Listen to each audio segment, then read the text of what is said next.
The kind of mechanical exercises where you just fill in words and don't think too much about the meaning. We're often told by the apostles of the communicative movement that they're bad and wrong and we shouldn't do that because everything should be communicative. I think exercises like that can have a place as students get used to the mechanics of a structure before they think too much about how to use it meaningfully.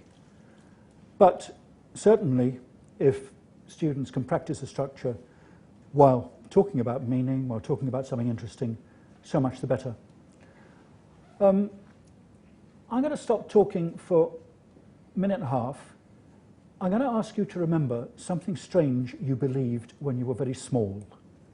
We all had strange beliefs when we were very small children. I can remember two. One, I believed my mother knew everything. Didn't last.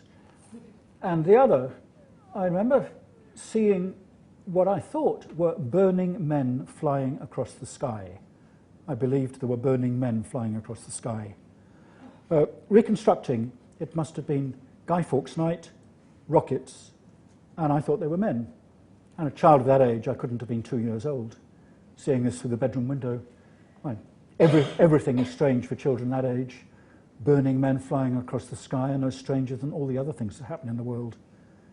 Some men burn, some don't. It's the way things are.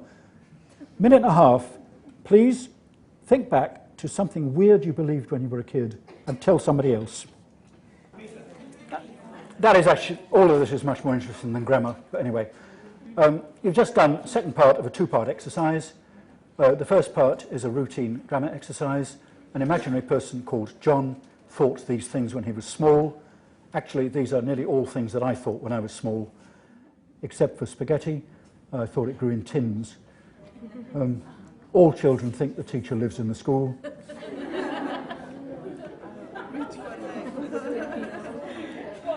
But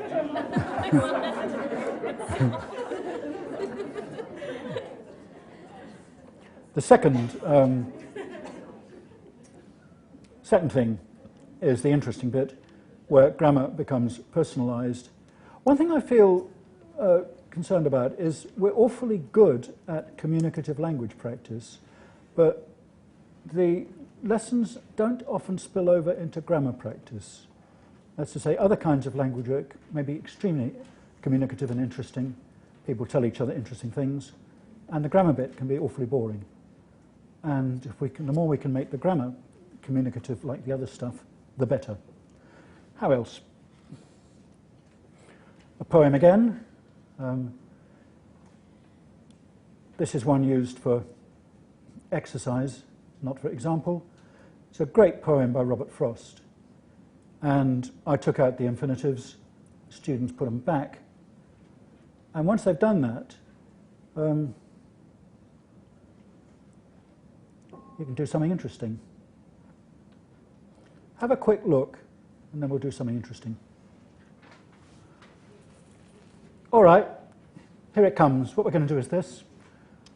We are going to put on our best poetry reading voice, and we're going to read this together, putting in the infinitives where they belong, which will be extraordinarily easy for you. Students would need a bit more time to think about it. But let's go. We'll read it together. 1, 2, 3. Whose woods these are, I think I know. My thanks to the 6 people who've been reading along with me. I shall be scanning the hall to make sure mouths are moving. Once again, 1, 2, 3. Whose woods these are, I think I know. His house is in the village, though. He will not see me stopping here to watch his woods fill up with snow.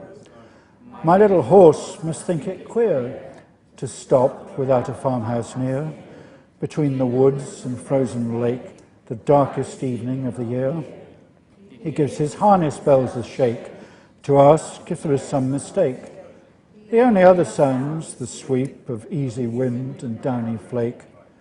The woods are lovely, dark and deep, but I have promises to keep, and miles to go before I sleep, and miles to go before I sleep. I love that end. It gives me goose flesh, you know. We all have miles to go before we sleep and promises to keep. I was lucky enough to hear Robert Frost read it when he was an old man, and I was a young undergraduate in love with a girl who loved poetry. So she dragged me along, and I heard him read this and other poems. I was hooked. Well, I've just been treating you like a class of students, but it is actually quite a nice feeling to read something like that.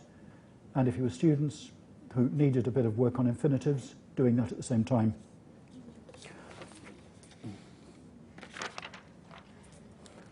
Problems can be useful. There's a simple one. Structures with who, with and without do. Students look at the picture and complete the sentences. They're quite easy. Last one is a bit sad. Who loves Pete? Oh, Pete needs better glasses. But I can reveal that later in life he meets the love of his life and it's all right, okay. Internet, well, we're all trying to work out how to use the internet. I've been looking at two ways of using it for grammar practice. One is like this: give the students a task to find out stuff on the internet, and the task can be completed by using a particular structure that you want to practice. The other way, which I think is quite interesting, give the students a chance to check on the internet to see if you're telling them the truth. For instance, we tell students that long adjectives have comparatives with more, like more beautiful, more interesting. Short adjectives have comparatives with ER, bigger, smaller. Is it true? Well, student can check. Here's a bunch of those things.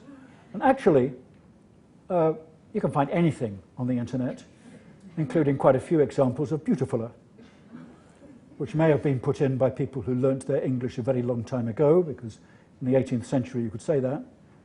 Or not all things you read on the internet are actually put there by native speakers.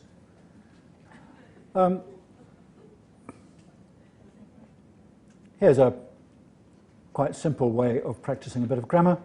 The local primary school helped us with this. Students look at the pictures and decide what they're supposed to be.